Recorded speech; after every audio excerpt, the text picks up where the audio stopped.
That is our area to keep an eye on, guys. 2.2 to 2.5. And like we talked in the short term, we're pretty much bottomed out from the short term. There are a couple indicators that I want to go over here on the day chart. Now, if we look at the MACD, the largest bullish momentum we've ever had on the chart is just completing. And now you can see we're kind of V-lining for that crossover on the MACD, which if we cross over bearish, we're bearish. So blue below orange is bearish on the MACD. And it's kind of looking like that for the last 1, 2, 3, 4, 5, 6, 7 days has been less bullish than, or yeah, less bullish, more bearish. That's what these lighter green candles mean. And then we were overbought on the RSI. You can see double top on the RSI, currently finding a retracement right now. I would be keeping a very close eye on this RSI because if we actually look, if we go back to, I think it's August of 2024, I was playing around with the chart earlier and we draw an uptrend. We do have an uptrend on the RSI here. So day chart RSI could capitulate a little bit lower, but overall the momentum since August of 2024 on the RSI has been bullish. So we've been experiencing bullish momentum, higher highs and higher lows since that time frame. But in the meantime, I'd be focusing pretty heavy on that. We got the double top on the stock or the WTX. We talked about that double sell signal. We're still in the red right now. We're starting to fall down.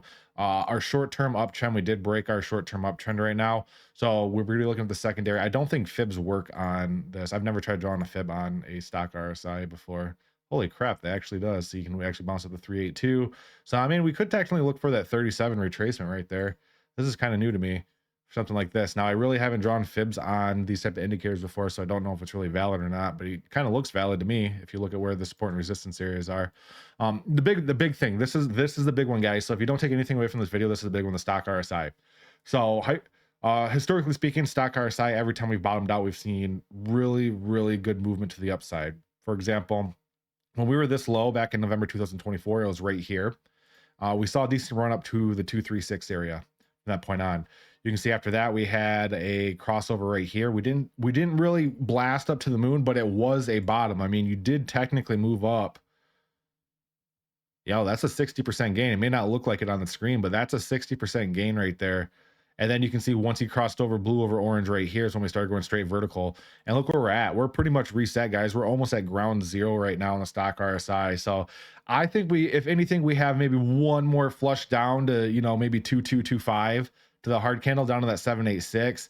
And then that's all she wrote. So that might be a good buying opportunity, not financial advice. Just put a buy order in at the 786 area at 22 to 23. Let it sit. If you catch a wick off it, congratulations. That's a great entry. And then we can start continuing our way higher. But the day chart isn't looking too bad in my personal opinion. I do think that 2.2 is going to hold. And the big one's the weekly. I remember going over the weekly on the last video and we were pretty hot there. We were pretty hot. We were overbought. Like this is crazy high here, guys. We're at 96 on the weekly. Stock RSI on the weekly is looking for a crossover right here. We actually put in a lower high. And the MACD is still looking good. But so this big pump I believe is due to the Dow passing the listing on Binance, and then you got the large pump up right here. But overall, I mean, if you drop from the high to the low right here, we're not looking terrible. You're still above the lifelong 618 on Onyx coin, which is at 2.3.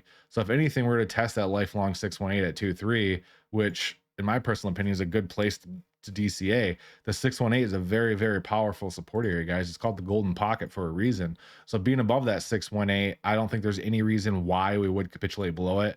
I just think in the meantime, we'll probably just consolidate on that 618 here, right here, sideways consolidation until we start rallying to the upside. Like I mentioned, a lot of the indicators are reset. We're ready to rock and roll. So there's really not that much more downward momentum we can go, in my personal opinion. You can't go lower on a lot of these indicators, which in my personal opinion means the bottom's in. And then being, around that 618 at about 2223, I think that would be a great DCA opportunity. Now I might pick some of this up. I don't own any XCN. I've never owned XCN, but these indicators to me are looking kind of good right now at the bottom's in, and I might try to catch a quick flip on this and run it from 2.2 to all the way to the 76 at 6 cents and do a quick flip. But nonetheless, guys, I wouldn't be too concerned. Maybe we'll have a little bit more flush down, but overall indicators are looking reset. We don't have to worry about, I don't think we have to worry about a flash crash like this at all for XCN.